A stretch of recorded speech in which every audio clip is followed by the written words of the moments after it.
En finance institutionnelle, là où les enjeux sont vraiment énormes, le succès ne repose pas du tout sur des moyennes générales. L'idée, c'est de comprendre des situations très spécifiques. C'est de savoir comment réagir quand les choses tournent mal.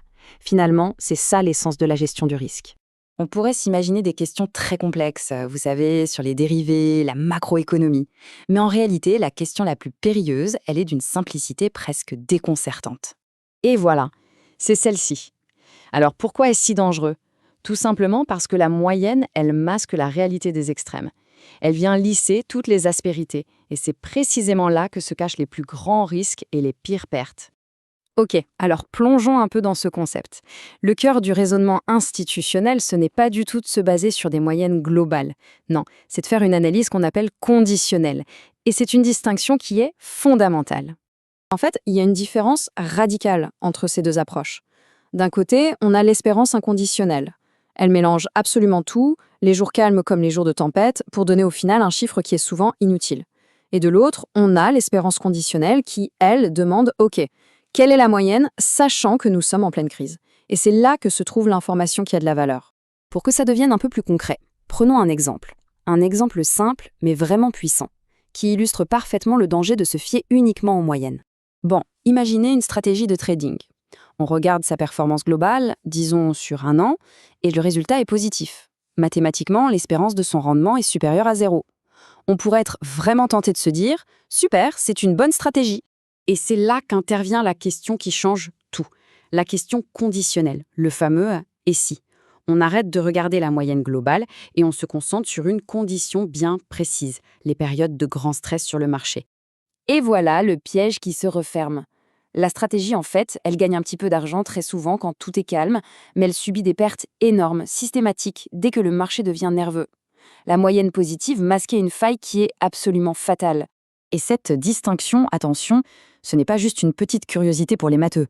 Dans le monde institutionnel, une stratégie qui perd de l'argent précisément au moment où le risque est le plus élevé, elle est tout simplement bannie. Le but, c'est de survivre aux crises, pas seulement de gagner de l'argent par temps calme. Passons maintenant à la manière dont les professionnels formalisent un peu toute cette pensée. Ils ne parlent pas de « et si », en fait. Ils parlent en scénario. Voilà la définition formelle. L'espérance conditionnelle, c'est l'outil mathématique qui nous permet de quantifier la réponse à nos questions « et si ». C'est, en quelque sorte, le langage rigoureux de la gestion des risques. Alors, cette notation peut paraître un peu intimidante, mais en réalité, c'est très simple.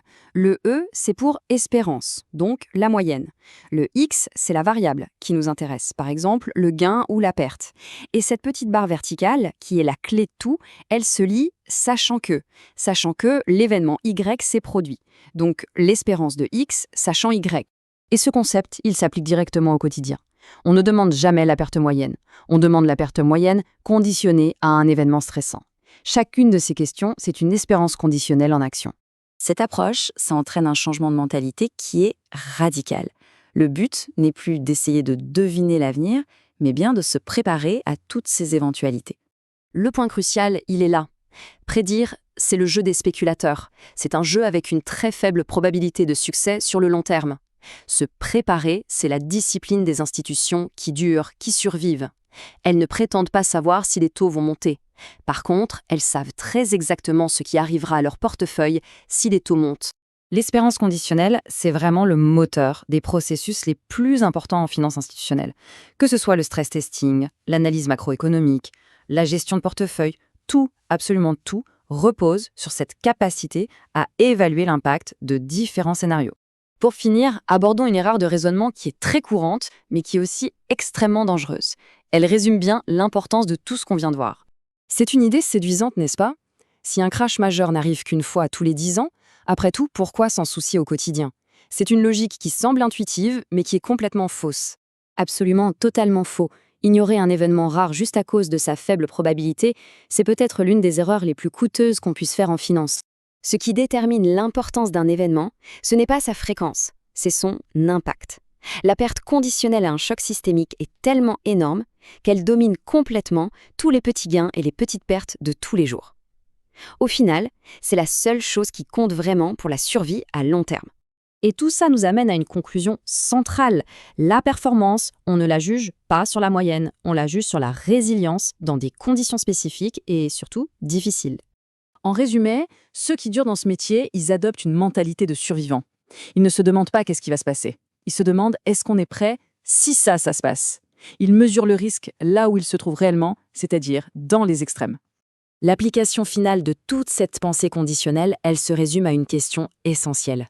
Identifier ce scénario, cette condition unique qui pourrait tout faire dérailler, c'est la toute première étape vers une gestion du risque qui soit vraiment robuste. C'est le genre de question qui maintient les professionnels éveillés la nuit et c'est aussi celle qui assure leur survie.